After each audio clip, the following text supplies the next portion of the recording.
우리가 그 주일 낮 시간에 관계 중심 전도라는 책을 통해서 관계 중심 전도가 우리의 삶이 되도록 배워가고 있습니다. 오늘은 이제 그 관계 중심 전도 전략 7가지 중에서 세 번째, 기도. 특별히 우리의 관계 동심원 안에 있는 사람들을 위한 중보기도에 대해서 살펴보겠습니다. 이 책으로는 12장 기도로 하나님과 동역하라 라는 부분을 살펴보려고 합니다. 자, 기도로 하나님과 동역하라 그러면서 이렇게 시작합니다. 기도는 주님과의 동역을 위한 준비 단계도 종교적 행위도 아니다. 기도는 만유의 주인이신 하나님과의 관계다. 아멘. 기도할 때 우리는 온 우주를 통치하고 결정하는 천국 보좌 앞으로 나아가게 된다. 하나님의 기도를 통해 우리를 초대하신다. 이렇게 말합니다. 특별히 오늘 이 장에 보면요, 우리가 우리 관계의 동심원 안에 있는 사람들을 위해 기도하되 어떻게 기도할 것인가, 무엇을 위해 기도할 것인가, 또 기도할 때 어떤 일이 일어나는가 라는 것을 잘 보여주는 많은 예들이 있습니다. 자, 하나하나 이제 내용을 살펴볼 텐데, 첫째, 가장 중요한 일, 기도. 상대방을 위한 중보기도입니다. 가장 중요한 일, 기도. 상대방을 위한 중보기도. 담슨 박사는 이렇게 얘기합니다. 위대한 교회의 필수적 요소이자 하나님과의 친밀한 동행에서 빠질 수 없는 요소는 바로 기도의 방법을 아는 것이다. 다시 말하면 어떻게 기도할 것인가를 아는 것이다, 그 말입니다. 번역이 이렇게 된 것 같은데요. 진정한 기도는 판에 박힌 기도 그 이상이다. 식사 시간에 축복해달라고 구하는 기도나 주일학교 분반 공부 시간 시작 전에 잠시 하는 기도나 어려움이 닥쳤을 때 비상벨을 울리는 것 같은 기도 이상이라는 겁니다. 사실 이 저자도 그 부분을 이렇게 다루는데, 적지 않은 사람들이 어려운 일 닥칠 때만 기도한다는 거죠. 이렇게 비상배틀 같은 데 보면 유리가 있으면서 비상시험을 깨뜨리세요 이렇게 써 있잖아요. 그런 것처럼 적지 않은 사람들이 기도하되 비상사태가 발생하면 그때 기도한다는 거죠. 그런데 이 저자는 기도가 우리의 일상에 돼야 한다고 주장합니다. 이건 너무나 당연합니다. 어떤 분의 말만 따라 소화기를 사는 것은 불이 나기 이전에 사야 되거든요. 불이 났는데 그때 소화기 사러 가게 가면 이미 늦죠. 그러니까 문제가 닥쳤을 때 기도하지 말라, 기도하는 것은 의미가 없다라는 건 전혀 아니지만 그건 너무 늦는다는 거죠. 보통 때, 그 이전부터 기도가 우리의 일상에 돼야 한다, 그 말입니다. 그러면서 오스카 탐슨 박사는 관계의 동심원에 있는 사람들을 위한 기도도 그렇다, 정확하게 그렇게 말합니다. 정확하게 그렇습니다. 자, 두 번째, 그럼 어떻게 기도할 것인가? 이 부분에 제가 책의 순서를 약간 바꿨으면 여러분 이해하기 쉽도록 하기 위해서 어떻게 기도할 것인가, 혹은 무엇을 위해 기도할 것인가. 저는 이것이 관계 중심 전도뿐만 아니라 우리의 신앙 전체에서도 그대로 적용할 수 있다고 믿습니다. 작은 첫 번째, 구체적으로 기도하라. 이 저자가 기도에 대해서 이렇게 말하면서 하는 말 중에 하나는 구체적으로 기도하라는 겁니다. 그러니까 뭉뚱그려 기도하지 말라는 거죠. 이렇게 얘기합니다. 주님, 이들 모두를 축복해 주시옵소서. 이렇게 하지 말라는 거죠. 한 번에 모든 걸 묶어서 뭉뚱그려서 하지 말라는 겁니다. 하나님께 나아가 우리를 축복해 주소서 라고 기도하는 경우가 많다는 거죠. 너무나 많은 사람들이. 그러나 하나님은 우리가 구체적으로 기도를 드리기를 원하신다는 거죠. 야고보 4장 2절에 보면 오늘 본문 말씀인데 너희가 얻지 못함은 구하지 아니하며 이렇게 말하고 있잖아요. 그러면서 탐슨 박사는 구체적으로 기도하지 않으면서 어떻게 하나님이 기도에 응답하셨는지를 알 수 있겠느냐 그 말이죠. 할렐루야. 저자는 이렇게 얘기하기도 합니다. 그럼 어떻게 이들 모두를 위해 기도하느냐는 거죠. 그리고 구체적으로 기도하는데 이들 모두를 위해서 어떻게 구체적으로 기도하는 거죠. 때로는 조사를 자세히 하다 보면 수백 명이 될 수도 있는데 그럼 수백 명을 위해 구체적으로 기도하다 보면 밥 먹고 아무것도 안 하고 그것만 해도 못할 텐데 어떻게 기도하느냐는 거죠. 그래서 이렇게 나눌 수 있는 겁니다. 기도 도표준 것처럼 일주일 7일이 있으니 관계의 동심원을 하루에 하나씩 이렇게 나눌 수도 있고요. 어떤 예를 들면 친한 친구 이 경우는 사람이 많을 수도 있거든요. 특별히 친척 예를 들면 결혼했으면 자기와 자기 아내의 친척들을 따지면 정말 한두 명이 아닐 거거든요.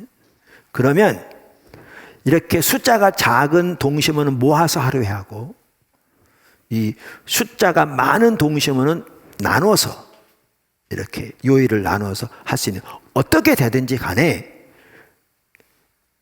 이렇게 일주일에 한 번이라도 이렇게 구체적으로 기도할 수 있도록 여러분들이 성령님의 인도를 따라 전략을 짜셔야 합니다. 하나님과 함께. 할렐루야. 요대로 하셔도 되고 전략을 짜셔야 합니다. 그런데 그때도 그 한 사람 한 사람 보면서 자세히 이렇게 기도하는 것은 엄청나게 많은 시간이 들을 거잖아요. 요약해도 이때 좋은 거 그겁니다. 이 핵심이 뭐냐면 성령의 인도를 따르는 거예요. 핵심이 뭐냐면 성령의 인도를 따르는 건데 때로는 거기에 있는 내용들을 쭉 훑어가면서 누구에게 귀를 기울인다고요? 성령님께 귀를 기울이는 거죠. 성령님께. 이 저자가 이렇게 얘기합니다. 저와 같은 내용이에요. 이렇게 얘기합니다. 설문이 작성된 모든 이들을 위해 중보기도 하면서 자 보세요. 깊은 필요가 있는 이들에게로 우리를 이끄시는 성령님의 인도하심에 민감해야 한다. 우리가 이전 시간에 그 요한 웨슬리의 어머니 수산나 웨슬리 얘기를 나눈 적 있잖아요. 자녀가 정말 많았죠. 그럼 그 자녀들을 어떻게 다 돌보는지 정말 그 자체가 기적인. 그러면서 누구를 제일 사랑했느냐 물으니까 그 당시에 가장 어려움을 당한 아이에게 가장 많은 보살핌을 제공했다. 당연한 거죠. 그러니까 쭉 살펴가면서 기도하면서 가장 깊은 필요가 있는 이들에게로 우리를 이끄시는 성령님의 인도하심에 민감해야 한다.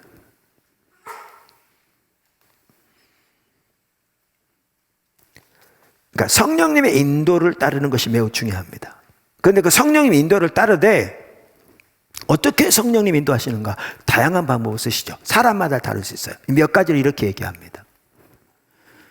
당신이 특정한 사람에게 다가가기를 원하실 때는 하나님이 알게 해주실 거다. 제 아내 같은 경우에 어떨 때는 갑자기 어떤 사람이 생각나게 하십니다. 그리고 그 사람에게 전화하고 싶은 마음이 불현듯 생각나게 합니다. 전혀 생각하지 않았는데 예를 들면 또는 그 사람의 필요를 깨닫게 하시는 것이 그 사람에게 다가가라는 주님의 초청일 수도 있다. 깨닫게 하시는 것이 주님의 초청이라고 우리가 하나님을 경험하는 삶에서도 배웠었잖아요. 그 사람을 위해 기도해야겠다는 특별한 마음의 부담을 느낄 수도 있다. 그러니까 아까 말한 대로 다양한 방법으로 하시되 성령님 우리를 인도하신다는 거죠. 그리고 그분의 인도하심에 귀를 기울이되 순종하고자 하는 자세로 귀를 기울이면 하나님은 다양한 방법으로 여러분들에게 하나님의 뜻과 의정을 알리실 겁니다. 그러면 순종해 가는 거죠. 때로는 전화 한 통, 때로는 편지 한 통이 엄청난 일을 이루시기도 하죠. 할렐루야. 중요한 것은 말씀드린 대로 성령님의 인도에 민감한 것입니다. 작은 두 번째, 지혜를 구하라. 이 부분 참 또 중요합니다. 이 부분 중요합니다. 그러니까 그 오스카 탐슨 박사는 이 부분을 말하면서 그 빌립보서 1장 9절을 인용해요. 빌립보서 1장 9절. 제가 읽어보겠습니다. 내가 기도하노라 너희 사랑을 지식과 모든 청명으로 점점 더 풍성하게 하사. 그러니까 여기에 보면 사랑은, 그러니까 빌립보 교회를 위해 기도하면서 사랑이 더 풍성하기를 위해 기도했잖아요. 그런데 사랑이 더 풍성하되 뭐와 함께 풍성해지기를? 지식과 모든 청명이 함께 풍성해지기를 위해 기도하죠. 사랑은 상대방의 필요를 채우는 것이다.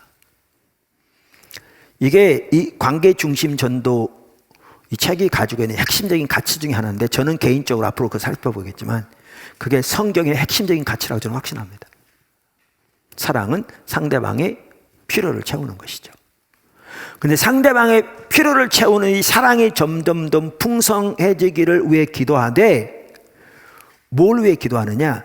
지식과 총명이 함께 풍성해지기를. 무슨 얘기냐면 사랑으로 섬기되 하나님의 지혜를 따라 섬기라 그 말이죠. 사실은 이것은 관계 중심주의뿐만 아니고 모든 우리 신앙의 영역에 다 적용되는데, 특별히 사도 바울의 옥중서신을 보면 이 부분이 집중적으로 이렇게 강조되고 있습니다. 그 옥중서신에 보면 성도들을 위한 기도에서 반복적으로 나온 게 뭐냐면 하나님이 저들에게 영적인 총명을 부어달라고 기도합니다.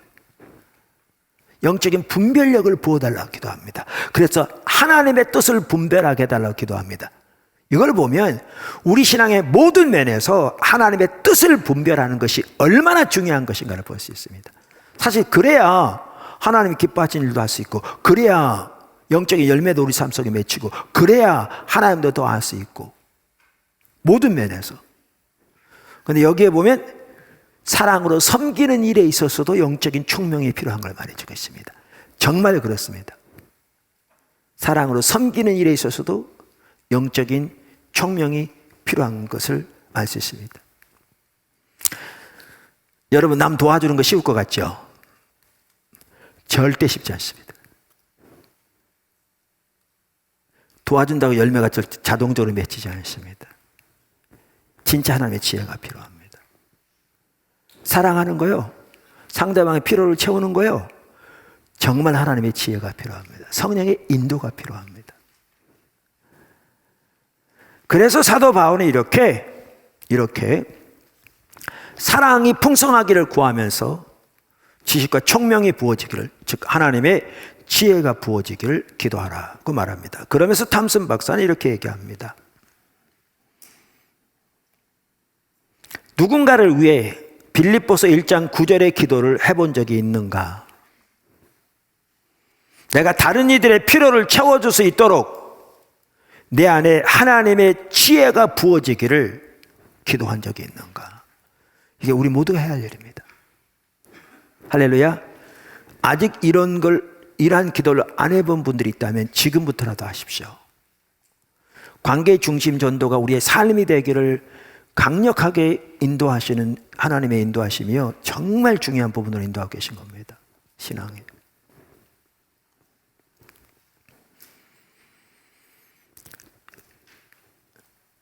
그래서 이렇게 말합니다. 지혜 주시기를 구하라. 하나님 아버지, 이 사람을 어떻게 대해야 할지 지혜를 주십시오. 그리고 지혜가 주어질 때까지 무조건 기다릴 것은 아니고 집중적으로 구하되, 주님께 우리의 영을 열어놓고 구하되, 반면에 움직이라 그 말이죠. 순종함으로 나아가라. 움직이기 시작할 때 하나님은 때로는 지혜를 주신다. 맞는 말입니다. 할렐루야. 성경에 보면 지혜가 부족하거든 모든 사람에게 후히 주시고 꾸짖지 아니하시는 하나님께 구하라. 그리하면 주시리라. 이렇게 말씀하셨잖아요. 근데 여기 또 중요한 게 나옵니다. 그러니까 반복적으로 나오는 내용인데 중요한 내용들입니다. 사랑은 상대방의 뭐를 하는 거다? 필요를 채우는 것이다. 근데 사랑은 상대방의 필요를 채우는 것이지 상대방이 원하는 것을 주는 것은 아닙니다. 이걸 반드시 기억해야 합니다. 다시 말합니다. 사랑은 상대방의 필요를 채우는 것이지 상대방이 원하는 것을 주는 것은 아니라는 겁니다. 그러면서 너무나 쉬운 얘기인데 부모 예를 듭니다. 그러니까 부모들 중에 많은 사람들이 이렇게 기도하잖아요. 주님, 저는 우리 아이들을 사랑하고 싶습니다.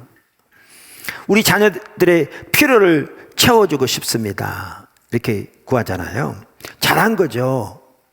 그런데 이 저자도 얘기하듯이 우리 부모들이요, 잘못을 범하는 것 중에 하나가 뭐냐 하면 필요를 채우는 것과 그들이 원하는 것을 주는 것의 차이를 구분하지 못한다는 데 있는 거죠. 그래서 적지 않은 부모들이 그렇게 기도하고 나서 그들을 사랑하기 위한 거라고 말하면서 그들이 원하는 걸 주는 거죠. 제가 간단한 예를 들면 이렇습니다. 말도 안 되는 얘기인데 쉽게 이해하기 위해서. 아이들이 사탕을 좋아합니다. 그래서 부모에게 사탕을 달라고 그럽니다. 그래서 엄마가 아이를 사랑하기 때문에 필요를 채워주기 원한다고 기도했습니다. 그러니까 아이가 사탕을 달라고 조르니까 아이를 위해 사탕을 줍니다. 또 사탕을 달라고 조릅니다. 또 사탕을 줍니다. 밥 먹기 중에 사탕을 주고 수시로 사탕을 줍니다. 그거요, 아이 죽이는 일입니다. 너무나 잘 아시지만. 이가 다 썩을 것이고 영양실조 걸릴 것이고 온갖 건강의 문제들이 닥치겠죠. 원하는 걸 주는 것과 필요를 채우는 것은 다릅니다. 그래서 주님의 지혜가 필요합니다. 그래서 주님의 지혜가 필요합니다. 자, 세 번째, 작은 세 번째입니다. 이 부분도 나왔는데 이런 기도가 저는 매우 중요하다고 생각합니다. 아까 구체적으로 기도하라고 그랬는데 세 번째, 환경을 움직여달라고 기도하라는 거죠. 뭐라고요? 환경을 움직여달라고 기도하라. 환경을 움직여달라고 기도하라. 자, 구체적으로 기도하라고 그러는데 그럼 어떻게 구체적으로 기도할 것인가? 몇 가지 패턴을 여기에 제시해요. 그냥 예를 든 거죠. 이렇게 기도하라 그 말이죠. 제가 한번 읽어보겠습니다. 그냥 대표적인 예니까. 주님, 저를 정결한 사랑의 통로로 만들어주세요. 왜냐하면 자기부터 하나님 앞에서 올바른 관계가 돼야 하니까. 아까 살펴본 거죠. 제게 하나님으로부터 온 지혜를 주세요. 그러니까 상대방을 사랑하기 위해서도 섬기기 위해서도. 아버지가 사람들의 환경을 움직이셔서 그들을 제게로 보내주세요. 제가 그들을 사랑하고 그들의 필요를 채워줄 수 있는 환경을 만들어 주세요. 그러니까 환경을 움직여달라고 기도하되 상대방의 환경을 움직여 주님께로 인도해달라고 기도할 뿐만 아니라 나의 환경을 움직여 하나님이 내게 보내신 사람들을 사랑으로 섬길 수 있도록 도와달라고 환경을 움직여 기도하라는 거죠. 할렐루야. 그 다음에 주님, 저를 쓰실 만한 자로 만들어주세요. 역시 이제 내가 먼저 하나님 앞에서 자라나야 되는 필요.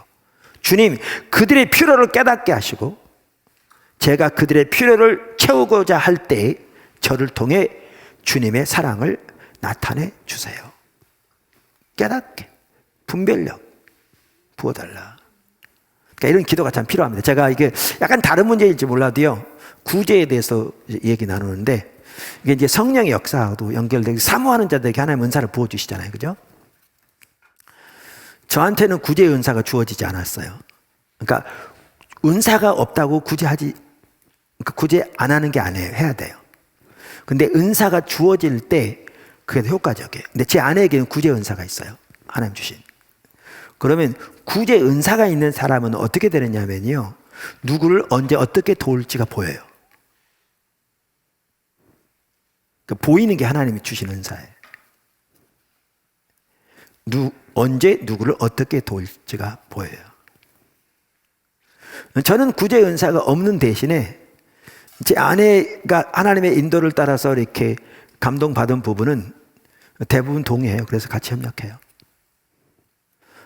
하늘나라 가면 제 상급도 있겠죠. 그 부분에서도 같이 섬기는 거니까 부부가.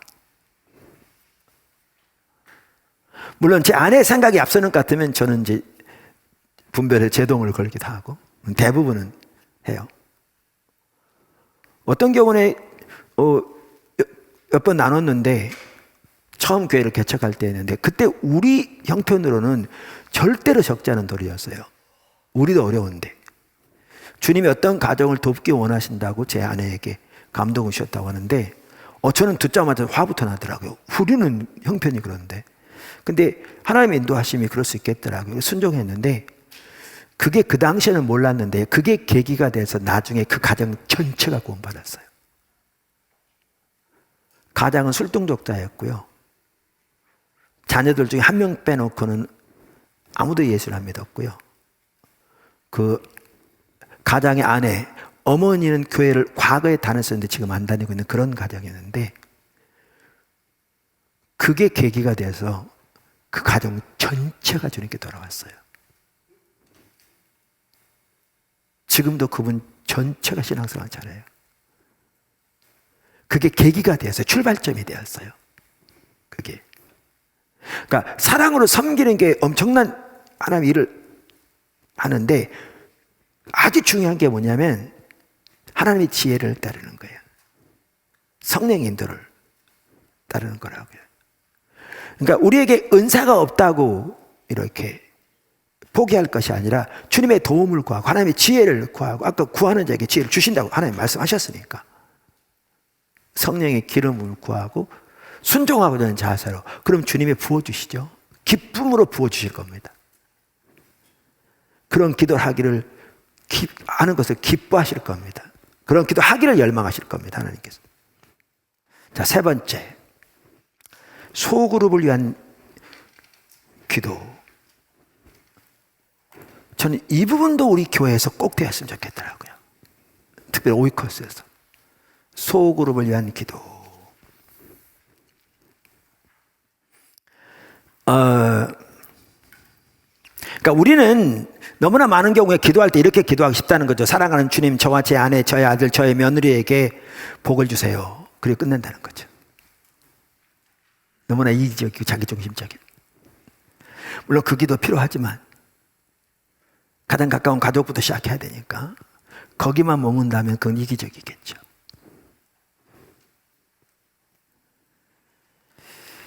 자, 그러면서 여기에 보면 오스카 탐슨 박사님이 목회할 때 아마 그 교회 부임한 지 얼마 안 됐을 때 얘기 같아요. 소그룹 성경 공부반에 대한 얘기가 나와요.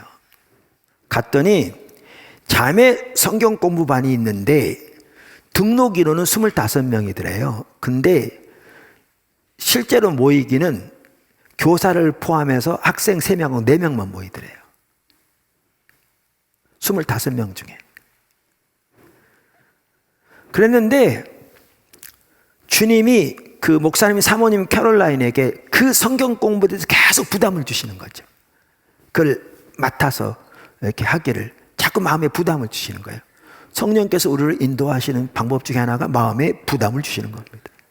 반복적으로 사라지지 않게, 때로는 점점 더 강하게.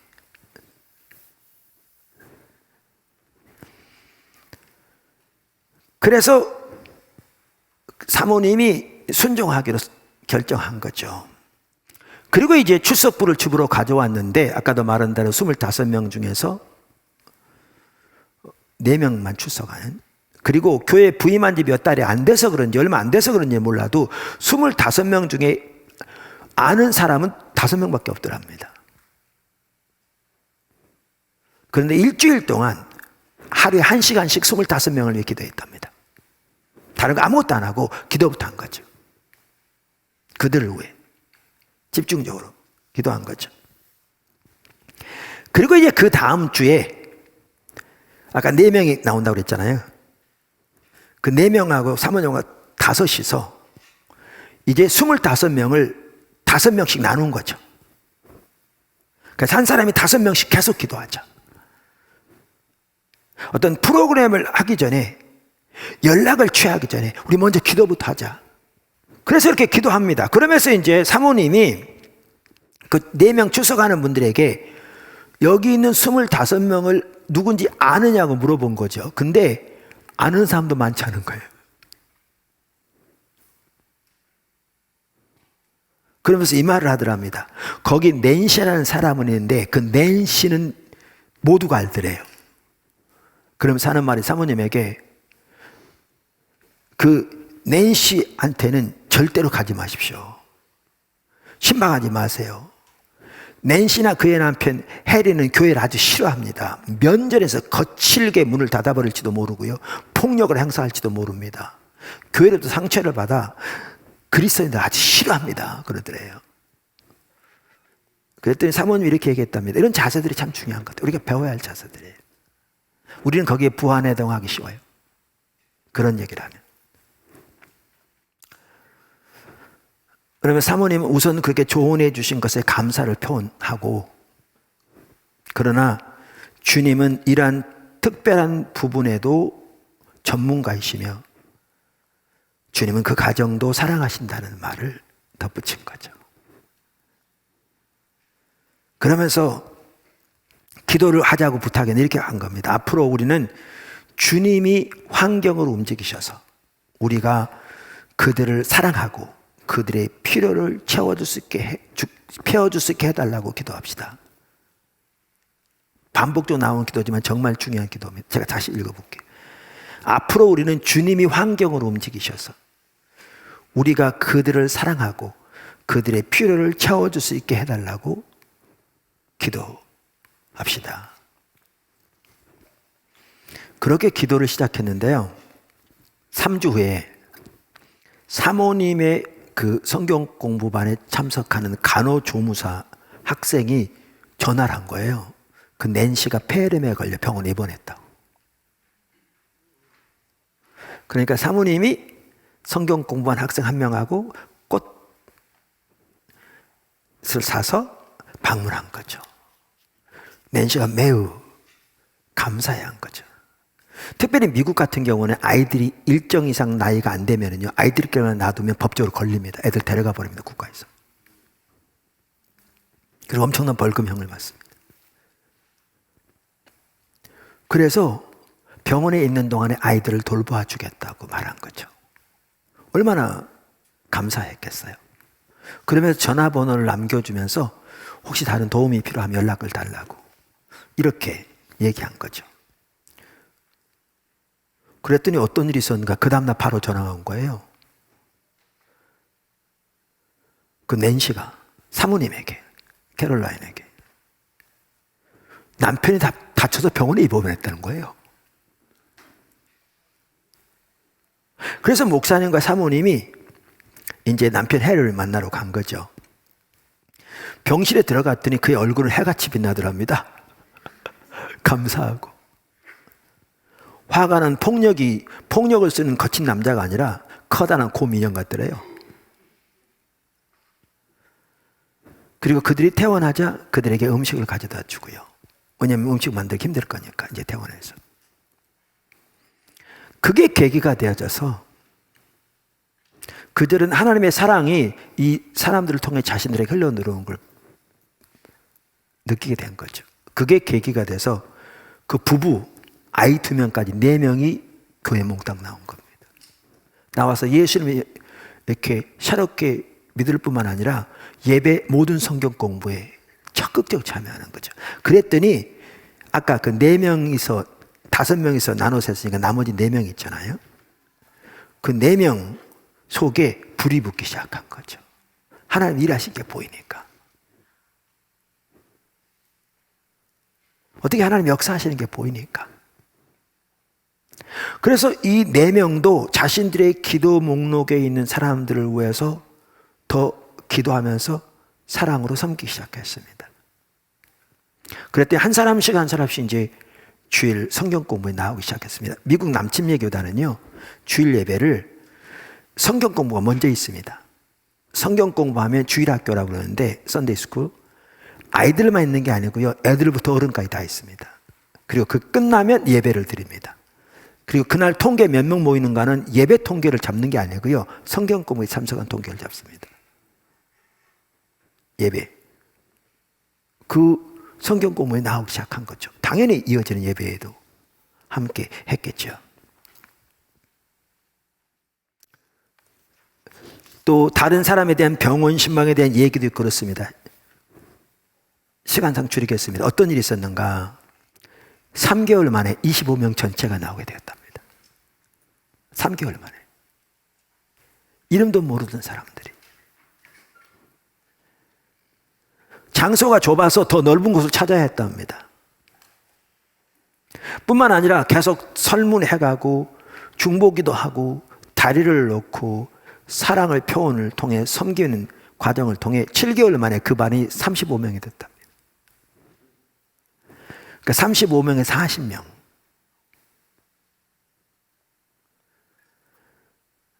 관계의 동심 안에 있는 사람들을 위해 기도하고 사랑하고 필요를 채워주는 일로 나갈 때 이런 일이 일어나는 거죠. 아까 제가 말씀드린 대로 포도나무 교회의 모든 오이코스가 이렇게 되었으면 좋겠습니다. 이렇게 되기를 축복합니다. 각자가 관계의 동심원 안에도 섬겨야 되지만요, 어떨 때는 힘을 합해서 이렇게 그룹으로 섬기면 훨씬 더 시너지 효과가 납니다. 하나님께서 우리를 부르신 하나님의 비전이 회복과 부흥입니다. 더 나아가서 그것이 이사야 하반부 신약의 교회를 향한 하나님의 비전, 유업과 관련된 것을 우리가 더 보게 되었죠. 그래서 교회가 회복되는 데 필요한 요소들, 우리의 신앙, 예배부터 각 분야에서 리더십 등등 다양한 분야에서 하나님이 인도하셨고 귀한 열매를 함께하고 계십니다. 정말 귀한 열매를 함께하고 계십니다. 저는 그러면서 좀 더 회복돼야 할 절실한 분야가 어디냐? 불신자의 전도입니다.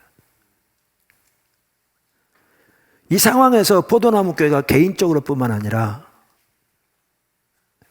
이렇게 소그룹별로도 이렇게 관계 중심 전도 이런 전략대로 이렇게 설문조사하고 위에서 기도하고 사랑 다리를 놓고 사랑으로 섬기 나감으로 하나님께서 정말 문 영혼들을 구원하기 원하시는 그 열망이 이루어지고 그 부분이 놀랍게 더 나타나게 되기를 간절히 소원합니다. 마지막으로 더 있습니다. 한 가지 더. 그게 뭐냐면 교회에서 관계의 동심은 활용하기입니다. 교회에서. 그러니까 이게 소그룹에서 뿐만 아니라 교회에서 그렇게 되기를 열망하는 거죠. 여기 보면 딕이라는 학생의 이해가 나옵니다. 그 신학생인데요. 그 오스카 탐슨 박사의 관계 중심 전도 과목을 수강한 학생입니다. 근데 이 학생이 시골 교회 목회자로 청빙을 받은 거죠. 그러니까 저도 사우스웨스턴에서 공부할 때 주말에 교회를 섬겼습니다만은, 그러니까 주말에 신학생들이 교회를 섬기는 경우들이 많이 있거든요. 근데 그렇게 시골 교회에 이렇게 섬기는 거죠. 근데 그 교회가 유구한 역사를 자랑하는 교회였어요. 그러니까 뭔 얘기냐면 전혀 변화할 의지가 없는 교회인 거죠. 그런 계획도 없고 뭘 하고자 하는 열망도 없고, 그러니까 목회자를 초청하는데 주로 신학생 중에 초청한 거면 설교자를, 그리고 마음에 안 들면 그냥 그만두게 하고 새로운 사람 초청하는, 이걸 반복하는. 그 교회가 어떤 교회였는가? 그 학생이 찾아와서, 딕이라는 학생이 찾아와서 오스카 탐슨 박사에게 한 얘기를 보면 대강 알 수 있습니다. 한번 찾아와서 이러더래요. 탐슨 교수님, 제가 어떻게 해야 할까요?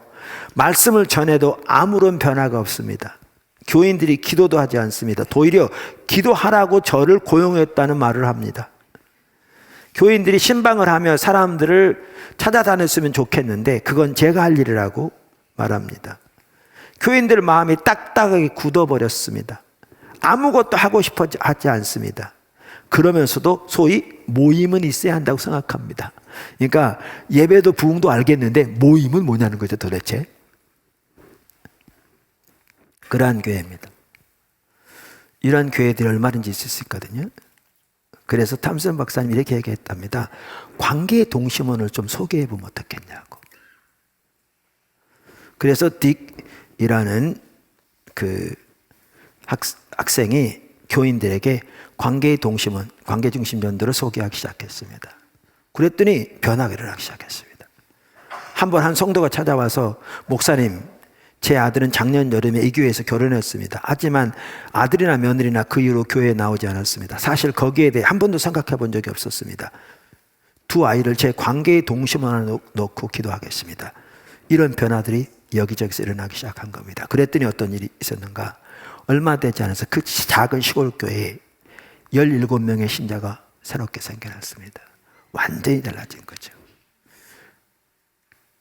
교인들은 흥분을 감추지 못했고 더 설문조사 기도에 열정을 내기 시작했습니다. 저는 포도나무교회 그렇게 되기 원합니다. 하나님이 이번 관계중심 전도를 배워가기를 원하시는 게 사실 5년 전에도 시리즈 살펴봤습니다.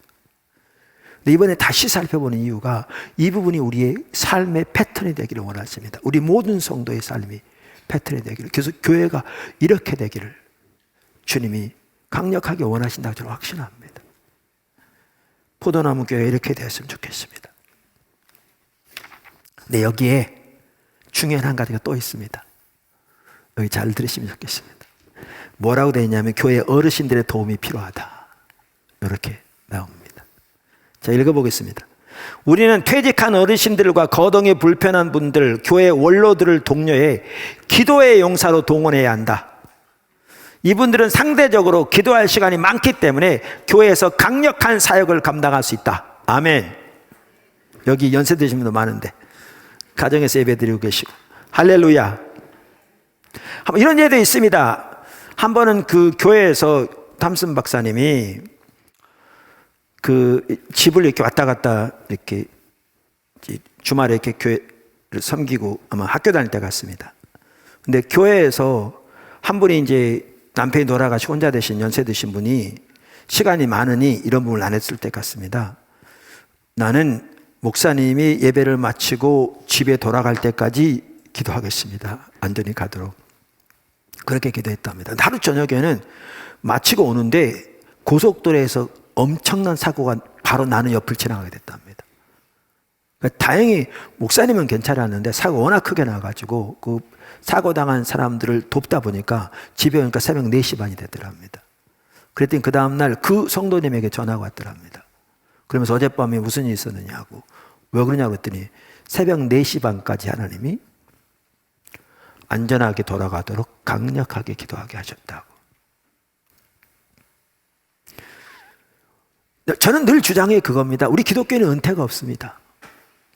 오히려 은퇴하면 할 일이 많죠. 시간도 많고. 그래서 밖에 나가서 뛰는 것 못지않게 중요한 핵심적인 사역을 감당할 수 있는 거죠. 주님 앞에 가는 그날까지. 너무나 소중한. 아멘. 그래서 우리 교회 연세 드신 분들은 꼭 나와서 그렇게 기도에 힘쓰십시오. 우리가 매일의 예배와 배움의 시간을 통해서 인터넷을 통해서도 수백 명이 매일 접속해서 기도하지만 그것만 가지고 되지 않습니다. 특별히 연세 드신 분들이 나와서 그런 시간에 기도할 뿐만 아니라 이제 구체적으로 이런 개인 전도뿐만 아니라 특정한 대학에 오늘 캠퍼스에 모임이 있다.